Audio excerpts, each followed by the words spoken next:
I have been a curious seeker for the past 4 years.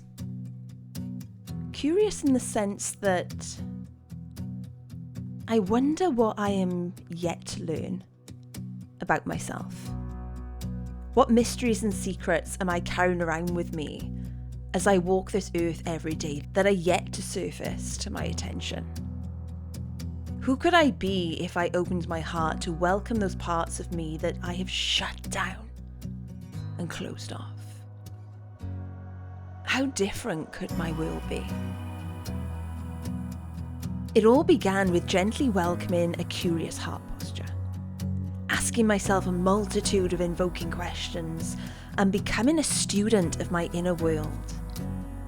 But the baseline underneath this, the thread, was relearning and realchemating myself and my inner child to feeling safe again, so that they may trust me to soften my heart and to welcome and feel more of life.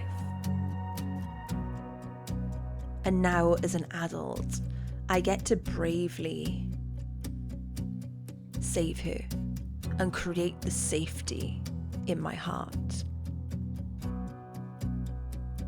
The trips I take always hold the intention of how much can I soften and be present enough with how I'm feeling in all of the different environments that I'll be in. And for me, growing up, my body was this unsafe place. And so my disconnection from her was a way of me cultivating that safety. But travel now signifies how deeply I've been on this journey and in service to myself, rebuilding that safety I know I can feel in this body. How overpoweringly busy, chaotic areas like Times Square can be an invitation to regulate myself and close off any porous energy that I might be feeling, to stop the situation being overwhelming or overpowering with so much going on. Each scenario offering an opportunity to learn something about how I can acclimate to the environment and how different the experience can be when you are in an inner state of safety and calm.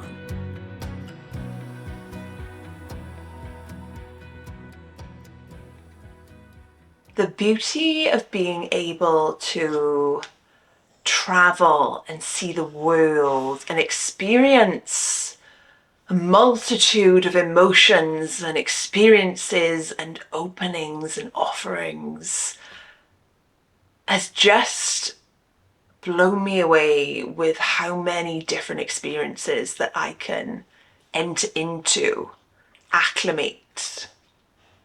All of the things that I can learn about myself in the process.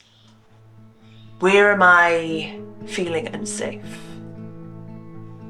Where am I experiencing the most joy, the most connection, the most freedom in everything I experience as I travel? And mostly I have been traveling alone lately for that reason, to grow, to expand and see just how safe I can feel when I'm alone. And it hasn't always been that way. I have needed to be around people constantly to feel this level of safety and security.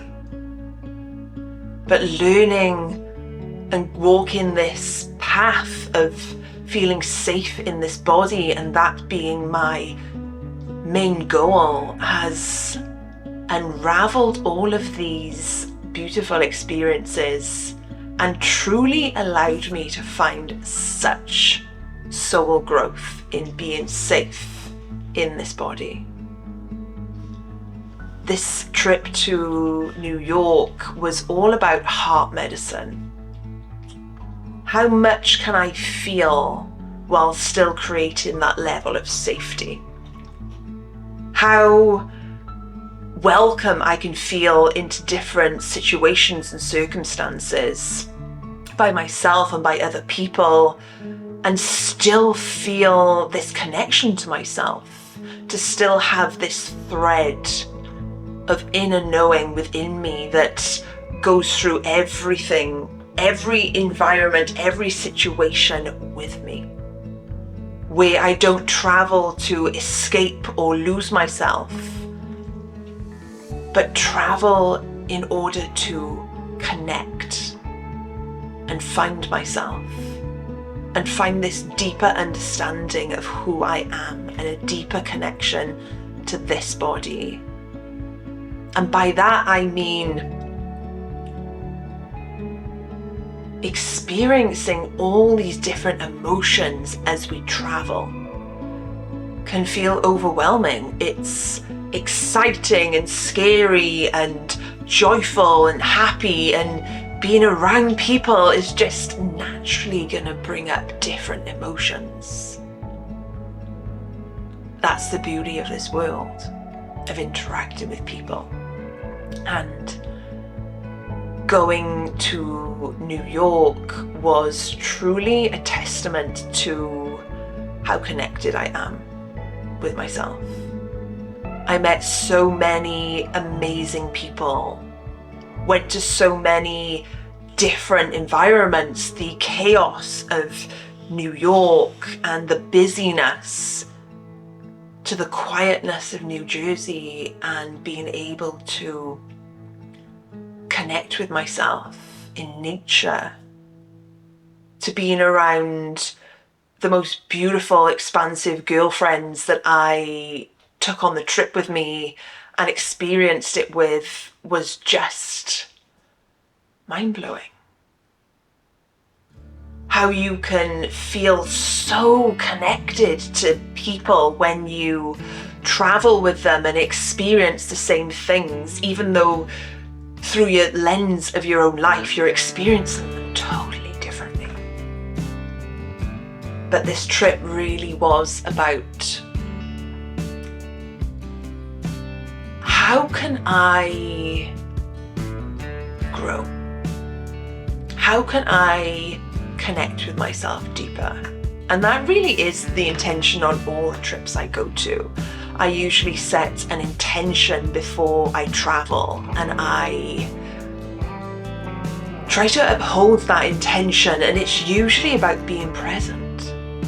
Because traveling can be this whirlwind. You want to see all the sights and experience all the things, and you find when you come home you weren't really there. You were wrapped up in some dream of getting the perfect picture and capturing the moment and rushing through all the sights just to jam pack the holiday with as much as you can, as much culture that you can take in.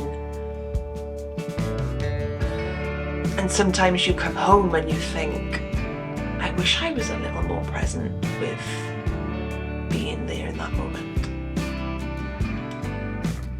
And I love when I travel to just take a moment to breathe wherever I am, even if it's just for a few breaths, even if no one knows I'm doing it, but I know I'm doing it.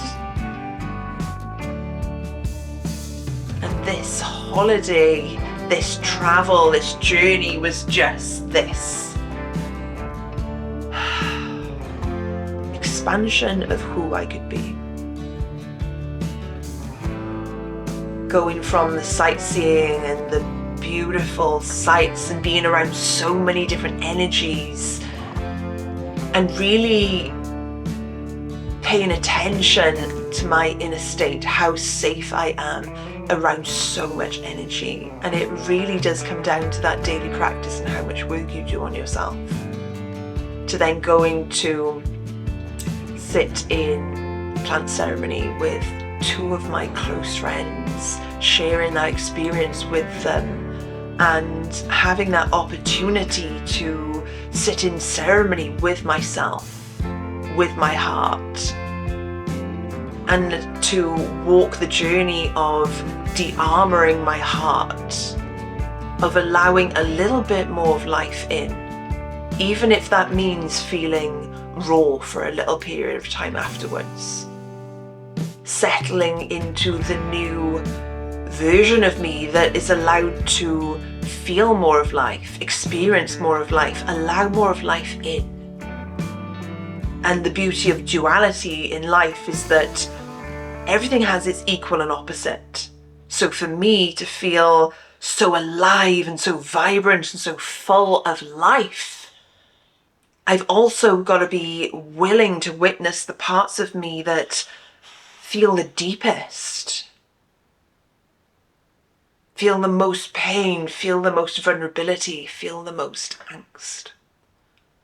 And learning to love those parts of me that feel those feelings allows me to feel the vibrancy and the aliveness and the potency and just the beauty of being alive.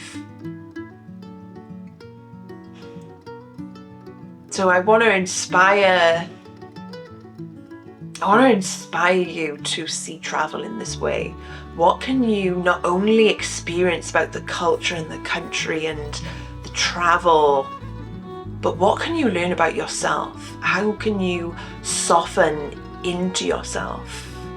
How can you create aspects of safety and regulation and honing and grounding in your body to allow yourself to experience more of that moment, more of that trip?